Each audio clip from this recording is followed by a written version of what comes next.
Students, आज का हमारा टॉपिक होगा डायमेंशनल फॉर्मूला के बारे में। तो डायमेंशनल फॉर्मूला क्या होता है, ये पढ़ाने से पहले मैं आपको जो डिफरेंट डिफरेंट फिजिकल क्वांटिटीज होती है, जैसे कि एरिया, वॉल्यूम, डेंसिटी, स्पीड या तो velocity, acceleration, force, work, power, ये जितनी भी डिफरेंट डिफरेंट फिजिकल क्वांटिटीज होती है, वो सभी फिजिकल क्वांटिटी के आपको मालूम है फॉर्मूला अलग अलग होते हैं। और फॉर्मूला अलग अलग होते हैं, वैसे ही उसके यूनिट्स भी अलग अलग होते हैं। लेकिन ये सभी फिजिकल क्वांटिटी में जो आप यूनिट देखोगे, वो यूनिट के अंदर लेंथ, टाइम, मास, इस तरह की बेसिक क्वांटिटी का यूज हुआ होगा। तो जो यूनिट बनेगा, मान लो पावर का यूनिट बनेगा, वो पावर के यूनिट के अंदर लेंथ मीन्स मीटर, लेंथ का यूनिट मीटर है, मीटर कितनी बार आया। मास का यूनिट किलोग्राम, किलोग्राम कितनी बार आया। टाइम का यूनिट सेकंड, सेकंड कितनी बार आया। तो वो सभी को हम डायमेंशनल के फॉर्म में दिखा सकते हैं। जैसे कि मैं आपको एग्जांपल दूं, यहाँ पे मान लो हम सभी क्वांटिटीज को जनरली तीन डिफरेंट डायमेंशन में डिवाइड करेंगे।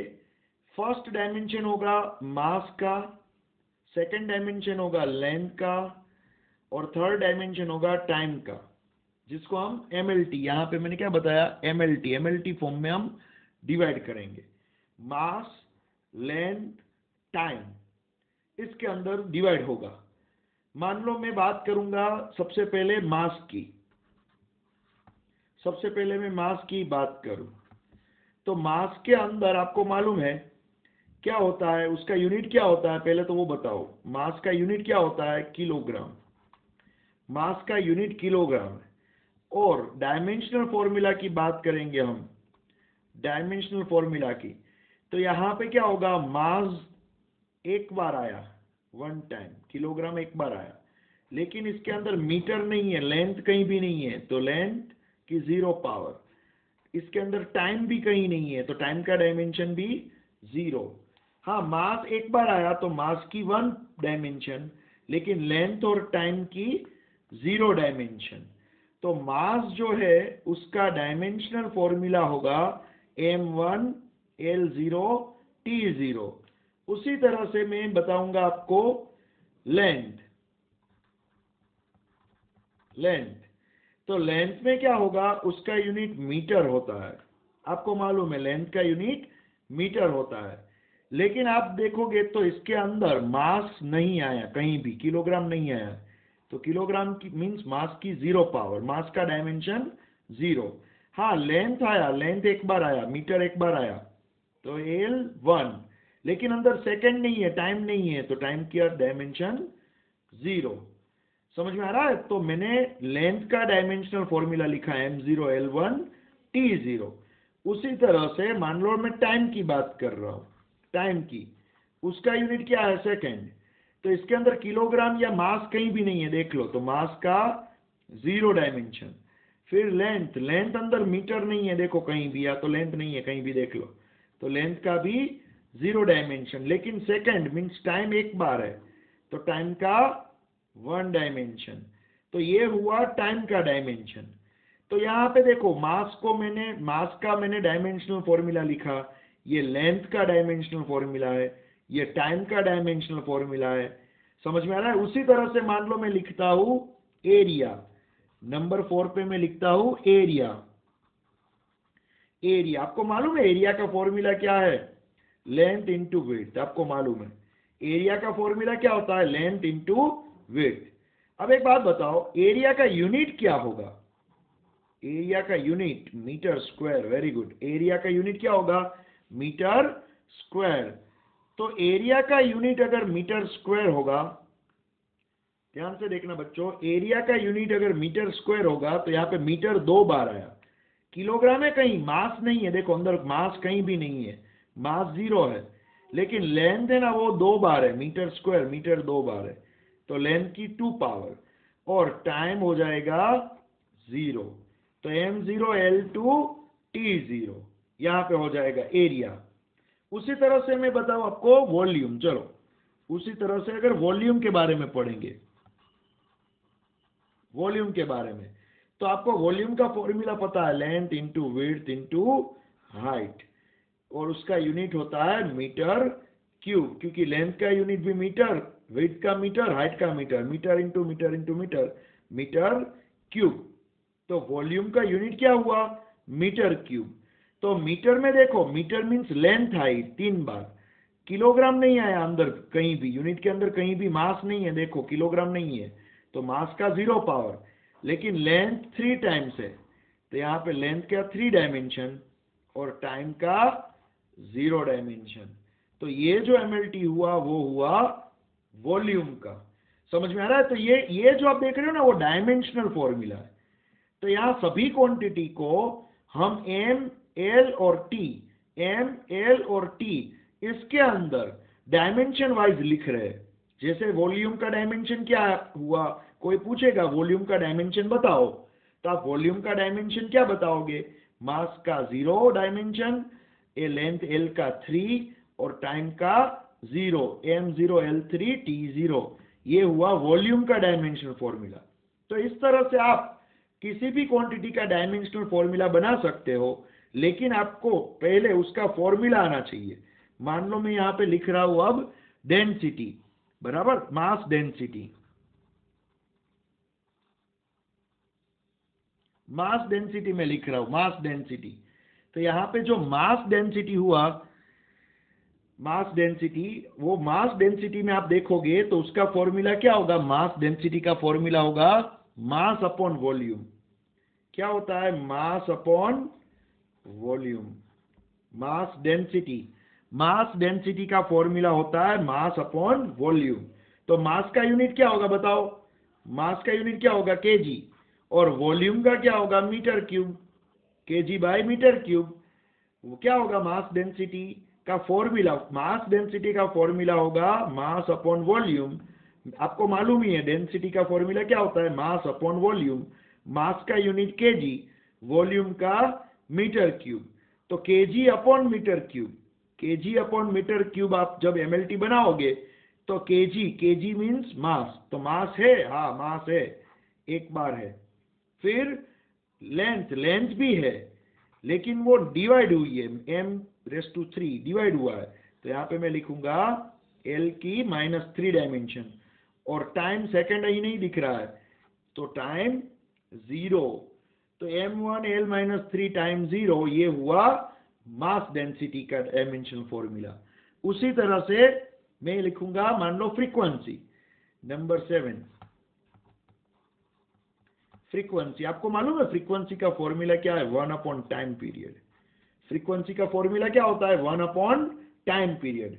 तो टाइम का यूनिट क्या होगा, सेकंड, तो 1 अपॉन 1 का 1, और टाइम का हुआ सेकंड, तो 1 अपॉन सेकंड, यही यूनिट फ्रीक्वेंसी का हुआ। फ्रीक्वेंसी का यूनिट भी क्या हुआ, 1 अपॉन सेकंड, और 1 अपॉन सेकंड को आप दूसरा लिखते हो हर्ट्ज, फ्रीक्वेंसी का यूनिट हर्ट्ज। तो फ्रीक्वेंसी क्या है, 1 सेकंड में होने वाले नंबर ऑफ ऑसिलेशंस, समझ में आ रहा है, या तो वाइब्रेशंस। तो 1 सेकंड में मान लो 10 वाइब्रेशन हुए, तो फ्रीक्वेंसी क्या हुई वो इंस्ट्रूमेंट की, 10 हर्ट्ज। या तो 1 सेकंड में 10 ऑसिलेशन हुए, तो उसकी फ्रीक्वेंसी क्या हुई, 10 हर्ट्ज। तो फ्रीक्वेंसी का यूनिट क्या होगा, 1 अपॉन सेकंड होगा, या तो उसको आप बोलते हो हर्ट्ज। तो यहां पे फ्रीक्वेंसी का फॉर्मूला पहले मालूम होना चाहिए। फ्रीक्वेंसी का फॉर्मूला क्या है, 1 अपॉन टाइम पीरियड। तो टाइम पीरियड का यूनिट क्या है, सेकंड, समझ में आ रहा है, टाइम पीरियड का यूनिट सेकंड है, तो 1 अपॉन सेकंड, 1 अपॉन सेकंड, या तो इसको बोलोगे हर्ट्ज। तो कोई आपको फ्रीक्वेंसी का MLT पूछे तो यहां कहीं भी मास दिख रहा है, किलोग्राम दिख रहा है, नहीं। लेंथ दिख रही है कहीं भी, मीटर दिख रहा है, नहीं। लेकिन 1 अपॉन सेकंड है, डिवाइड हुआ है टाइम, तो टाइम रेस टू -1, सेकंड देखो डिवाइड हुआ है, तो टाइम रेस टू -1। समझ में आ रहा है? तो ये हुआ फ्रीक्वेंसी का डायमेंशनल फॉर्मूला। उसी तरह से मान लो मैं आपको नेक्स्ट एग्जांपल दे रहा हूं, नंबर 8, वेलोसिटी। वेलोसिटी के बारे में। वेलोसिटी बोलो या तो स्पीड, दोनों के सेम डायमेंशनल फॉर्मूला होंगे। समझ में आ रहा है, दोनों के सेम ही डायमेंशनल फॉर्मूला होंगे। अब देखो यहां पे इसका क्या होगा, वेलोसिटी का या तो स्पीड की बात कर ले, चलो उसका क्या होगा, यूनिट मीटर पर सेकेंड। आपको मालूम है यूनिट क्या होगा, यूनिट क्या होगा, मीटर पर सेकेंड। समझ में आ रहा है, तो मीटर पर सेकेंड उसका यूनिट है, तो डायमेंशनल फॉर्मूला मुझे बनाना है। तो मीटर, हाँ इसके अंदर देखो मास आया कहीं भी, किलोग्राम आया नहीं आया, मीटर मीन्स लेंथ आया, लेंथ ऊपर है एक बार तो 1, टाइम डिवाइड हुआ एक बार तो t⁻⁻1। तो कोई पूछे वेलोसिटी या तो स्पीड का डायमेंशनल फॉर्मूला बताओ तो m0l1 t-1। उसी तरह से नंबर 9 मान लो एक्सीलरेशन।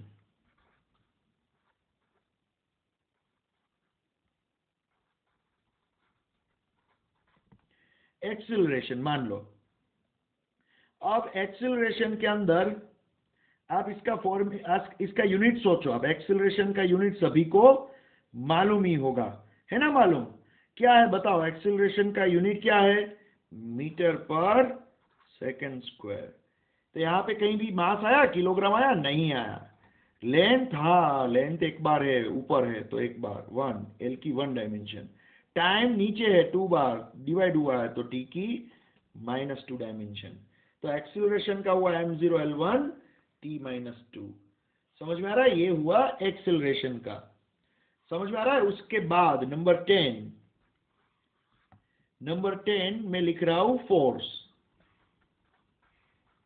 फोर्स का फॉर्मूला मालूम है, मास इनटू एक्सीलरेशन, सभी को मालूम है फोर्स का फॉर्मूला।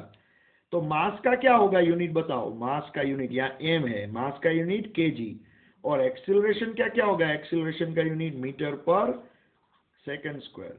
तो फोर्स का यूनिट क्या हो जाएगा, केजी मीटर पर सेकंड स्क्वायर। फोर्स का क्या हो जाएगा, केजी मीटर पर सेकंड स्क्वायर, या तो आप इसका यूनिट न्यूटन भी बोलते हो। फोर्स का यूनिट क्या बोलते हो, न्यूटन। तो चलो आपको इसका डायमेंशनल फॉर्मूला बनाना है, इसका फोर्स का। तो मुझे एक बात बताओ, न्यूटन बोलो या तो केजी मीटर पर सेकंड स्क्वायर बोलो, दोनों सेम ही है। समझ में आ रहा है, फोर्स का 2 यूनिट, फोर्स है ना, फोर्स के 2 यूनिट, या तो आप न्यूटन बोलो या तो केजी मीटर पर सेकंड स्क्वायर बोलो, ये सेम हुआ दोनों। समझ में आ रहा है, फिर से बता रहा हूं, फोर्स इक्वल्स टू क्या है, M A, mass into acceleration. तो मास का यूनिट क्या होता है, एम का यूनिट केजी, एक्सीलरेशन का क्या होता है, मीटर पर सेकंड स्क्वायर। तो एम का यूनिट लिखा, ए का यूनिट भी लिखा, तो एम और ए का कंबाइंड यूनिट जो हुआ किलोग्राम मीटर पर सेकंड स्क्वायर, वो हो गया फोर्स का यूनिट, वो हो गया फोर्स का यूनिट। तो फोर्स का कोई यूनिट पूछे तो वो क्या होगा, फोर्स का यूनिट के किलोग्राम मीटर पर सेकंड स्क्वायर, या तो उसको आप बोलोगे न्यूटन। समझ में आ रहा है। तो चलो अब मैं इसका एमएलटी बनाने वाला हूं। ये पूरा बंच देखो, ये जो बंच है इसके अंदर मास है, किलोग्राम है, हाँ है एक बार है, तो यहाँ पे मैं लिखूंगा m1। फिर यहाँ लेंथ है मीटर, कहीं भी हाँ यहाँ मीटर है एक बार है तो l1, और टाइम है, टाइम हाँ नीचे डिवाइड हुआ है 2 बार तो यहाँ पे t⁻²। समझ में आ रहा है, यहाँ पे टाइम का स्क्वायर है, डिवाइड हुआ है देखो, तो यहाँ t⁻²।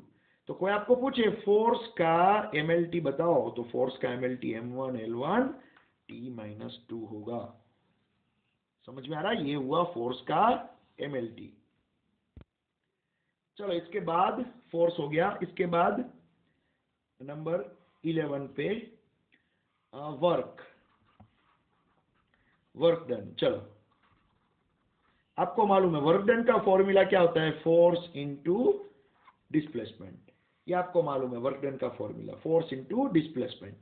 तो फोर्स का यूनिट क्या होगा, कोई आपको पूछे फोर्स का यूनिट बताओ, तो फोर्स का यूनिट ऊपर ही देखा आपने क्या है, किलोग्राम मीटर पर सेकंड स्क्वायर। ये फोर्स का यूनिट हुआ, किलोग्राम मीटर पर सेकंड स्क्वायर, फोर्स का यूनिट ऊपर ही देखा आपने। लेकिन displacement means distance, cover distance, यहाँ पे डिस्प्लेसमेंट, यहाँ से डिस्प्लेसमेंट किसको बोला जाता है, the shortest distance between 2 points. तो वो डिस्टेंस ही हुआ ना एक टाइप का।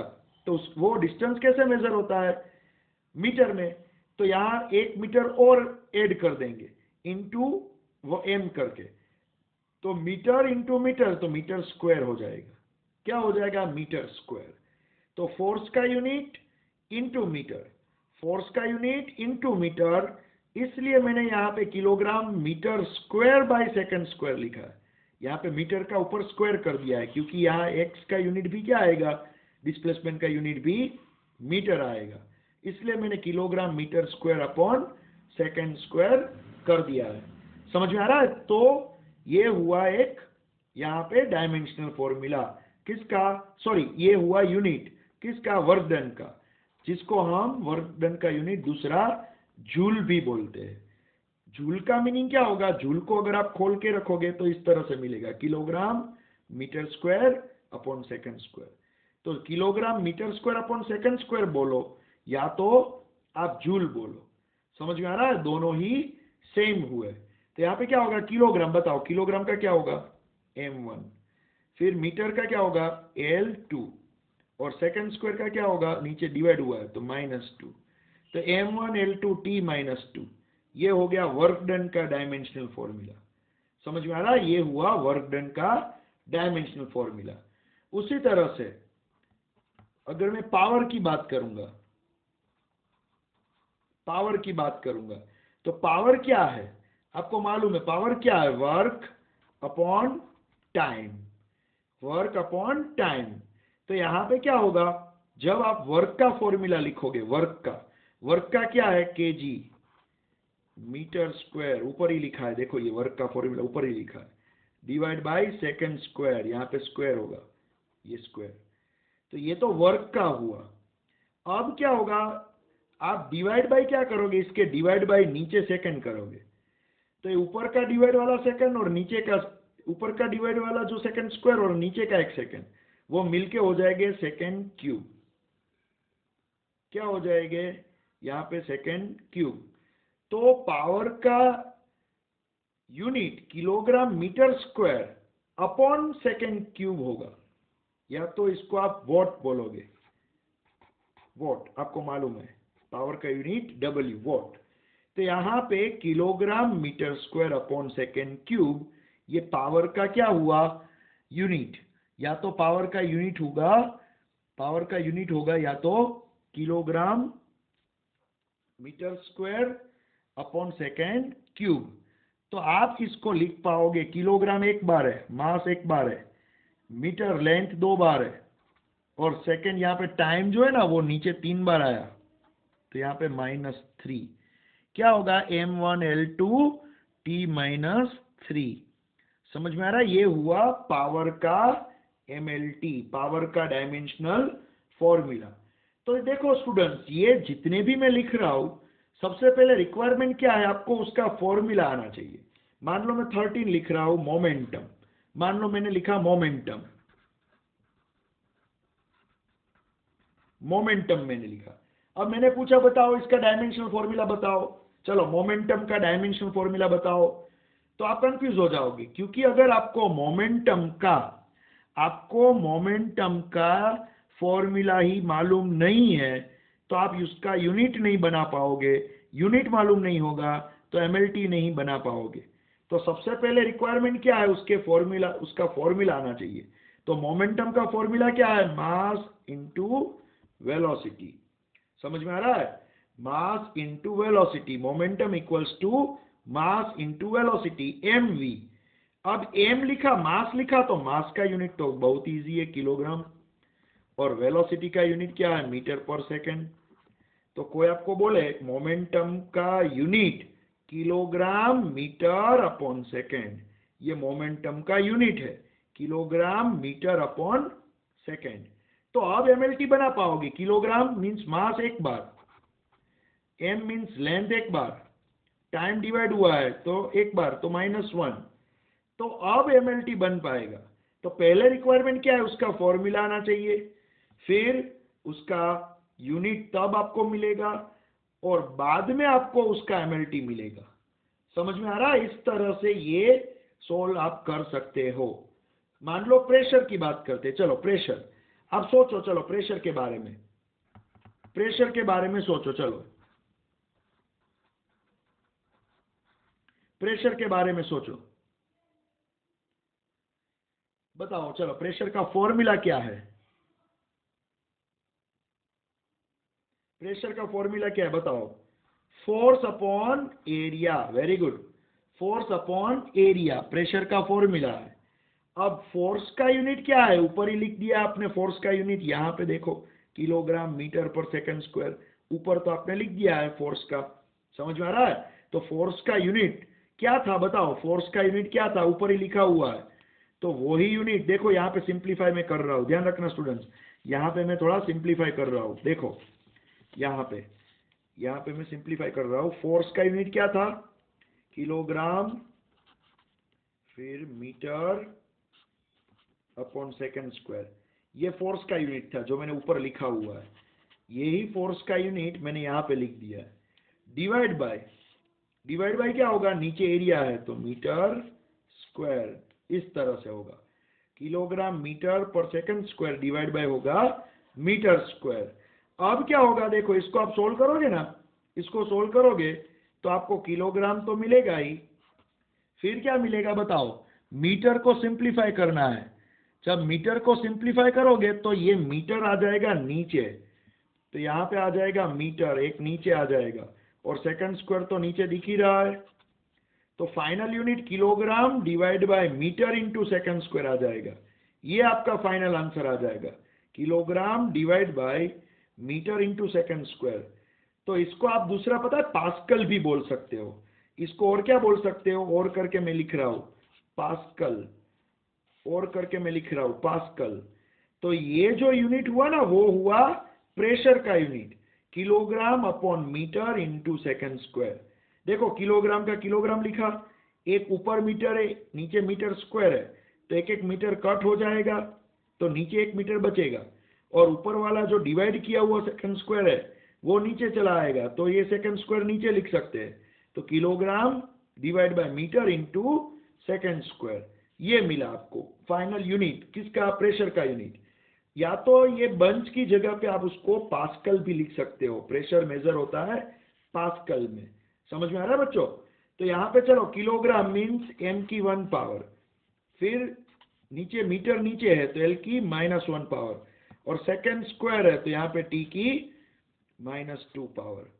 समझ में आ रहा है? तो यहाँ पे क्या होगा बताओ? m1 l -1 t -2, ये होगा प्रेशर का dimensional formula. m1 l -1 t -2, ये होगा प्रेशर का डायमेंशनल फॉर्मूला। तो देखो, इस तरह की क्वांटिटीज यहाँ पे मैंने कितनी पढ़ाई? 14 क्वांटिटीज पढ़ाई आपको। कितनी क्वांटिटी पढ़ाई? 14।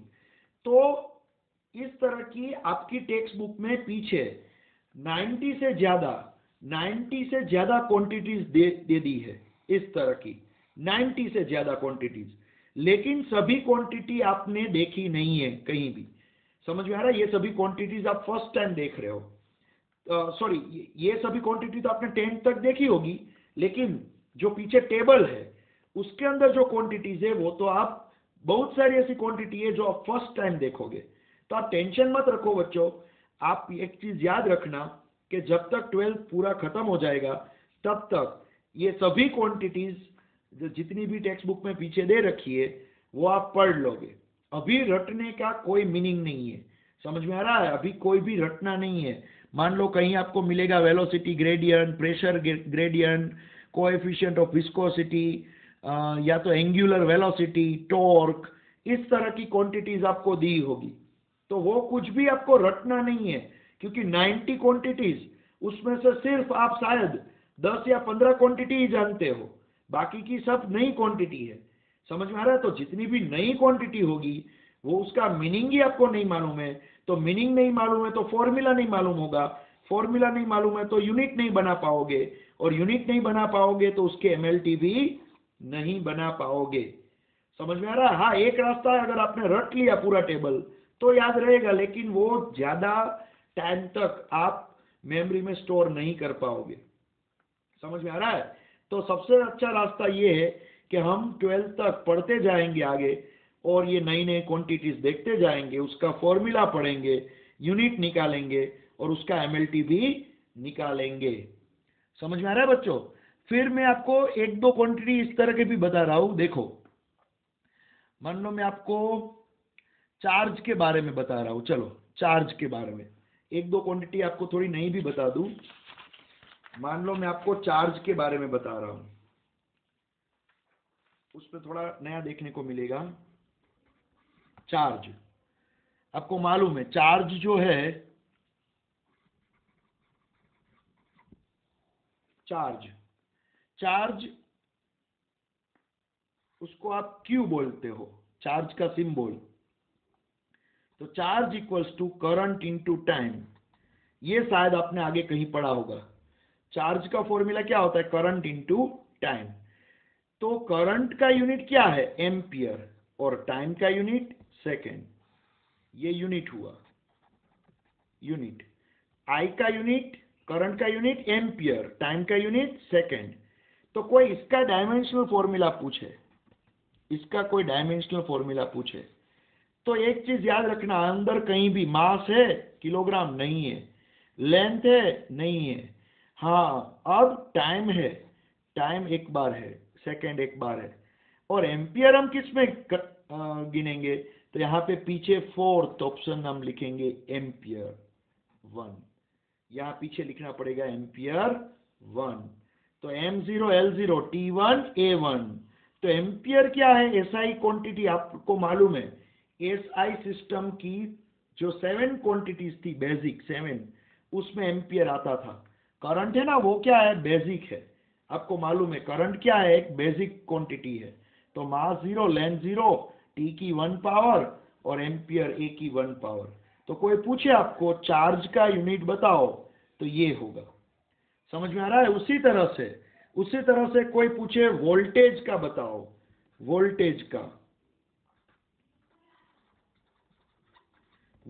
का पूछे, वोल्ट पोटेंशियल डिफरेंस, तो वोल्टेज का क्या होगा फॉर्मूला मालूम है? Work upon charge. वोल्टेज का फॉर्मूला होता है वर्क अपॉन चार्ज, शायद 10th तक ये आ गया है। वर्क अपॉन चार्ज वो होगा वोल्टेज का फॉर्मूला। समझ में आ रहा है? पोटेंशियल डिफरेंस का ये फॉर्मूला आप लिख सकते हो। वोल्टेज आपको मालूम है वर्क अपॉन चार्ज।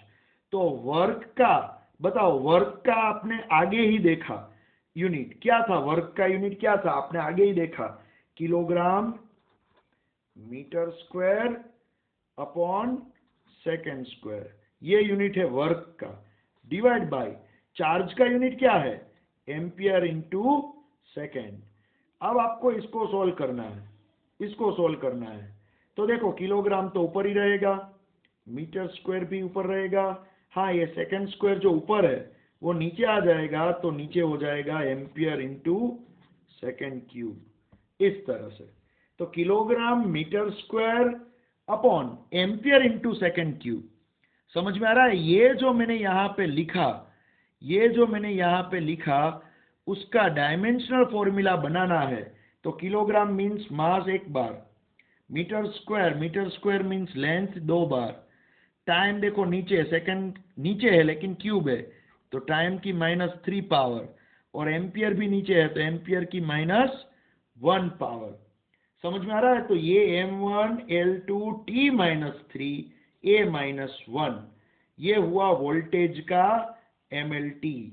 या तो आपको मालूम होना चाहिए इसका यूनिट वोल्ट होता है, वोल्टेज का यूनिट क्या होता है? वोल्ट। तो आप तो यहाँ पे वोल्टेज का ये यूनिट लिखोगे या तो वोल्ट लिखोगे। वोल्ट को अगर खोला तो ये निकलेगा, वोल्ट के अंदर kilogram metre square upon ampere into second cube, ये होता है। इसको आप वोल्ट भी, वी भी लिख सकते हो, 5 वोल्ट, 10 वोल्ट, वोल्ट आपको मालूम है। समझ में आ रहा है? तो वोल्ट का डायमेंशनल फॉर्मूला, वोल्टेज का डायमेंशनल फॉर्मूला ये रहा। तो आप बच्चों क्या करोगे?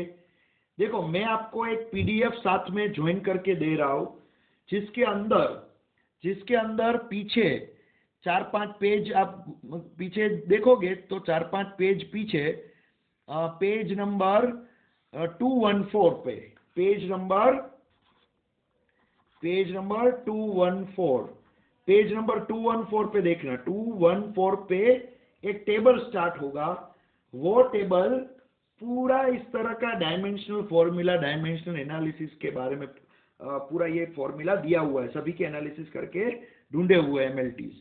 समझ में आ रहा है? तो यहाँ पे आपका होमवर्क आज मैंने देखो 16 क्वांटिटी तक तो लिख के दिया है। आज आप क्या करोगे, जितनी भी क्वांटिटी में दे रहा हूं वो सभी को आप एक बार देखोगे, और जो भी नॉन क्वांटिटी है, जो भी आप जानते हो, उसका लिस्ट आगे बढ़ाओगे 17, 18, 19, 20। लेकिन जो आप जानते हो, मान लो रेजिस्टेंस आएगा तो हाँ वो नाम जाना हुआ है तो रेजिस्टेंस लिखोगे। समझ में आ रहा है? उसी तरह से मान लो आगे कुछ आया, जो भी कोई एक यूनिट आया मान लो, तो एनर्जी, चलो एनर्जी आया तो एनर्जी आप जानते हो, यस, तो एनर्जी का फॉर्मूला लिखोगे, एनर्जी का यूनिट भी लिखोगे। तो जो भी नाम जाना हुआ मिलेगा वो आप आगे बढ़ाओगे और मुझे होमवर्क सबमिट करोगे। ओके, कि सर हमें 25 क्वांटिटीज मिली, आपने जो हमें 90 अबव क्वांटिटी दी थी उसमें से हमें 25 नॉन क्वांटिटी मिली, बाकी की अननोन है जो हम जानते नहीं है। तो जो भी क्वांटिटी नॉन क्वांटिटीज है आपने कभी देखी हुई है, वो क्वांटिटीज का लिस्ट मुझे बना के दोगे। ओके, तो आज का लेक्चर यही था, और मैं आपको साथ में PDF भेज रहा हूं, उसमें 214 पेज देखो, 214, और जितनी भी नॉन क्वांटिटीज है उसको एक पेज में लिखो। ये 16 तक तो मैंने लिख के दी है, बाकी की आप लिखो चलो, और मुझे सबमिट करो। Okay, bye, take care student.